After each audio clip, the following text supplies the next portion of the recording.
पाकिस्तान तहरीक इंसाफ के MNA लतीफ खोसा ने हुकूमत के खिलाफ तहरीक अदम एतमाद के लिए पीपल्स पार्टी से राब्ते का इंदिया दे दिया।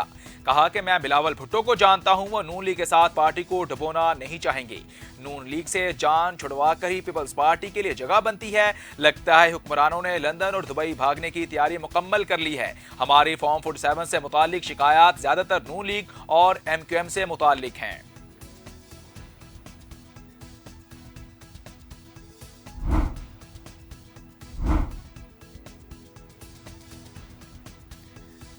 सीनियर कानूनदान एतजाज अहसन ने तहरीक इंसाफ पर पाबंदी के रद्दअमल में नून लीग को शदीद तनकीद का निशाना बना डाला। कहा कि मैं नून लीग से तहरीक इंसाफ पर पाबंदी की तवक्को नहीं कर रहा था।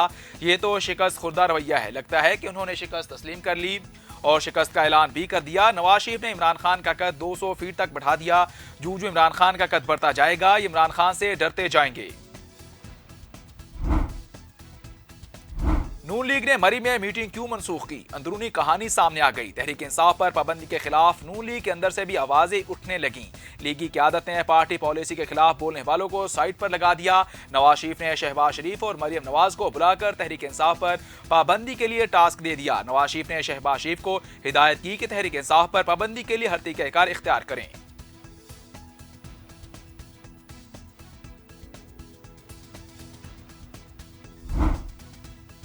साबिक गवर्नर मोहम्मद जुबैर ने इंकशाफ किया कि तहरीक इंसाफ पर पाबंदी का फैसला नवाज शरीफ की मर्जी से हुआ।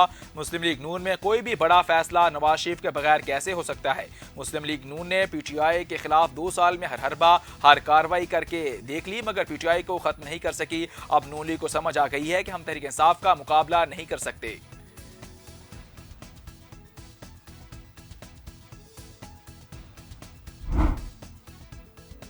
तहरीक इंसाफ पर पाबंदी के हुकूमती फैसले के बाद अमेरिका ने तशवीश का इजहार कर दिया। अमरीकी दफ्तर खारजा के तर्जुमान ने कहा कि PTI पर पाबंदी पाकिस्तान का अंदरूनी मसला नहीं रहेगा। पाकिस्तान में सियासी जमात पर पाबंदी से मुतालिक हमने हुकूमत के बयानात देखे हैं। ये पेचीदा सियासी अमल का आगाज है। यकीनन किसी सियासी जमात पर पाबंदी लगाना तशवीशनाक बात है।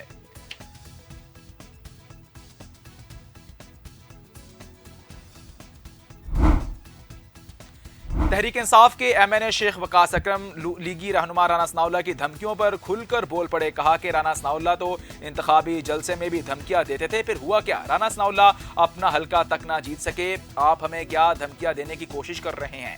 राना सनाउल्लाह को तो शहबाज शरीफ काबीना में रखने के लिए तैयार नहीं। राना सनाउल्लाह अच्छे आदमी हैं, चंद रोज से अच्छी बातें कर रहे हैं और अब धमकियां भी दे रहे हैं।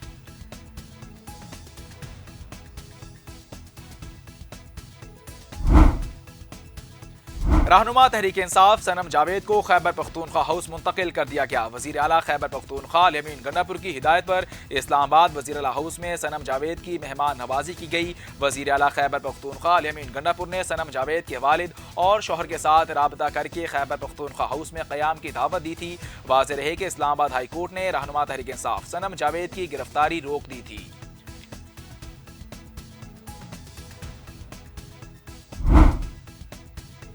सुप्रीम कोर्ट में एडहॉक जजेस की तैनाती में अहम पेशरफ्त सामने आ गई। Justice retired Sardar Tariq Masood, justice retired Mazhar Alam ने एडहॉक जज के लिए रजामंदी जाहिर कर दी।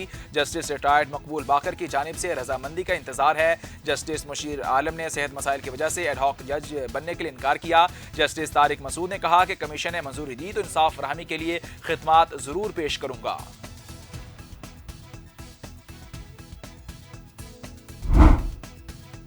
और साबिक वफाकी वजीर फवाद चौधरी की अदलिया पर कड़ी तनकीद। कहा कि एडहॉक जजों की तकर्रुरी अदलिया को बहरान से दोचार कर देगी। सियासी जदोजहद में बड़ा चैलेंज चीफ जस्टिस के इक़दामात हैं। सुप्रीम कोर्ट में मर्जी के जज भर्ती किए जा रहे हैं ताकि तहरीक इंसाफ के खिलाफ मर्जी के फैसले लिए जाएं। सुप्रीम कोर्ट के जज आइन से तजावुज़ करने के लिए तैयार नहीं। बार एसोसिएशन भी एडहॉक जजेस के खिलाफ आवाज बंद करे।